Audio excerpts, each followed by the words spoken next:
বাজারে একটা নতুন গুঞ্জন আসছে যে লুইস এনরিকেকে ছেড়ে দিচ্ছেন পিএসজি। মানে এইটা নিয়ে অনেক তোলপাড়। আমার এক ছোটো ভাই আমাকে মেসেজ দিয়ে বললো, ভাই এটা নিয়ে একটা ভিডিও দেন।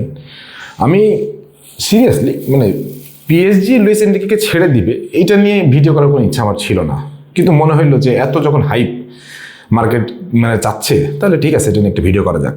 কিন্তু প্রথমে আমি যে জিনিসটা বলে দিতে চাই যে লুইস এনরিকেকে ছেড়ে দেওয়ার মতন কোনো অবস্থাতেই পিএসজি এখনও আসেনি, কোনো সেরকম কারণ ঘটে নাই।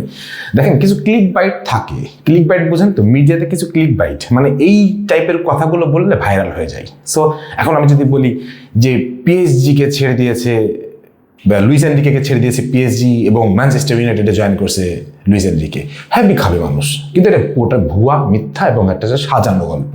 ইভেন আপনারা যাকে বেশি বিশ্বাস করেন ফাবিজি রোমানো, তিনিও বলছেন যে দিস ইজ জাস্ট মানে কি রিউমার, নাথিং এলস। সো এইসব গল্প নিয়ে আমি গল্প করবো না। পিএসজি যিনি বানাইলেন সেই লুইস এনরিকেকে পিএসজি ছেড়ে দিবে, এটা কিভাবে সম্ভব? এটা আপনারা একটু ভাববেন, ব্যাখ্যা করেন। দেখেন 2027 পর্যন্ত তার কন্ট্রাক্ট আছে। ইভেন তারা এটাও চাচ্ছে যে তারা আরো কন্ট্রাক্টটাকে রিনিউ করবে যেন তাদের ফিউচার প্রজেক্টটা যেন আরো ভালো হয়। দেখেন পিএসজি কিন্তু ইউসিএল জেতার জন্য নেইমার, এমবাপে এবং মেসিকে একসাথে খেলাইছিল, পারছে পিএসজি জিততে। কিন্তু সেই পিএসজিকে জাস্ট ইয়াং খেলোয়াড় দিয়ে পিএসজিকে ট্রেবল জেতাইছে এবং এমন কোনো শিরোপা 9 বছরে জেতাতে পারে না, শুধু ক্লাব বিশ্বকাপটা বাদ ছিল। তো এই লোককে ছেড়ে দেবে পিএসজির মানে মাথা কি গেছে, মাল খায় মানে ডিসিশন নেয়? কখনোই না। সো পিএসজিকে কখনোই আমি এটা অন্তত ভাবতে পারতেছি না যে পিএসজি কখনোই লুইস এনরিকেকে এই মুহূর্তে ছেড়ে দিবে। অনেক দেরি আছে ভাই, এগুলো অনেক এখন হবে না, বহুত দেরি হবে। যাই হোক, পিএসজিতে লুইস এনরিকে কি করছেন দেখেন, পিএসজিতে লুইস এনরিকে যা করছেন সেগুলো যদি আমি ফিরিস্তি দিই, অনেক বড় ফিরিস্তি হবে। শুধু একটা জিনিস আপনাদের একটু মনে করে দিই, ইউসিএল জেতাইছেন, লিগ 1 জিতাইছেন, সুপার কোপা ফ্রান্স জিতাইছেন, তারপর হচ্ছে যে ক্লাব বিশ্বকাপের ফাইনালে নিয়ে গেছেন, তারপরে দুর্দান্ত কিছু ম্যাচ দিছে। ইউসিএল এর ফাইনালে যে অত বড় একটা জয়, ইউসিএল এর ইতিহাসে এরকম ঘটনা খুব বিরল, সেই ঘটনাও তিনি ঘটাইছেন।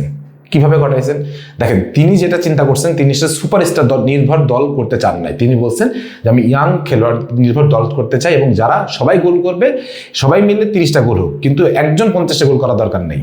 এই যে মানসিকতায় তিনি নিয়ে গেছেন।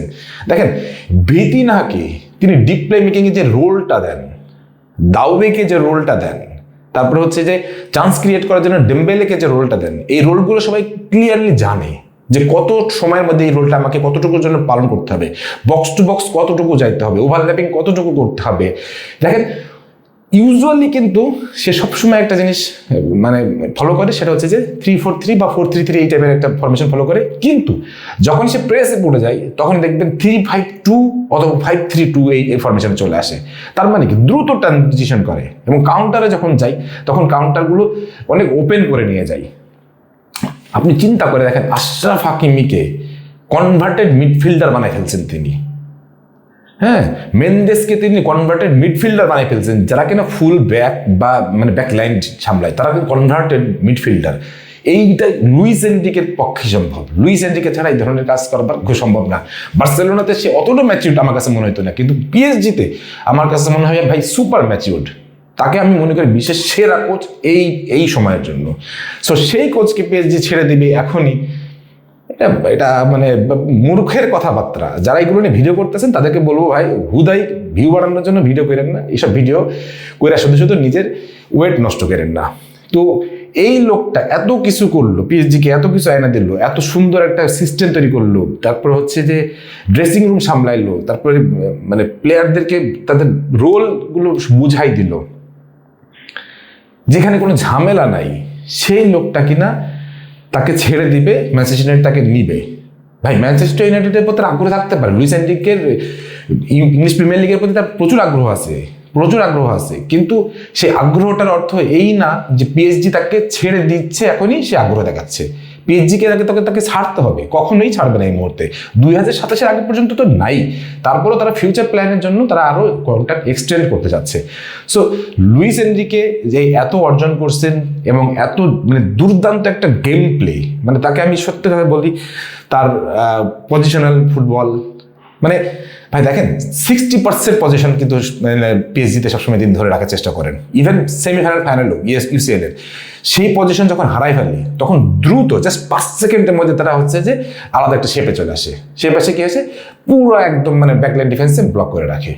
ভাই এইগুলো চোখে শান্তি ভাই। আপনি যদি ফুটবল খেলাটা একটু বুঝে থাকেন, এই জিনিসগুলো দেখার চোখের শান্তি। লুইস এনরিকের কোচিং দেখাটা হচ্ছে এক ধরনের আনন্দ। এই আনন্দটা বর্তমান সময়ে আমি মনে করি না কোনো কোচ দিতে পারতেছে। সো এই যখন অবস্থা থাকে তখন এই লোককে নিয়ে আরো অনেক বেশি আশা করবে পিএসজি। আর এখনই যদি পিএসজি তাকে ছেড়ে দেয়, সেটা হচ্ছে যে একটা মানে পিএসজির জন্য একটা খুবই দুর্দান্ত দুঃখজনক ঘটনা হবে। হতো যদি লুইস এনরিকে ব্যর্থ হতেন বা লুইস এনরিকে তেমন কিছু করে দেখাতে না পারতেন।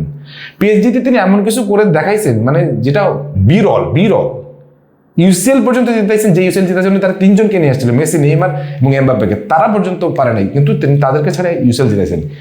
সো পিএসজি রত্ন চেনে, রত্নকে যত্ন করতে জানে। সো ম্যানচেস্টার ইউনাইটেড ভাগ্যে এখনো কিছু নাই, চেলসির ভাগ্য এখনো কিছু নাই।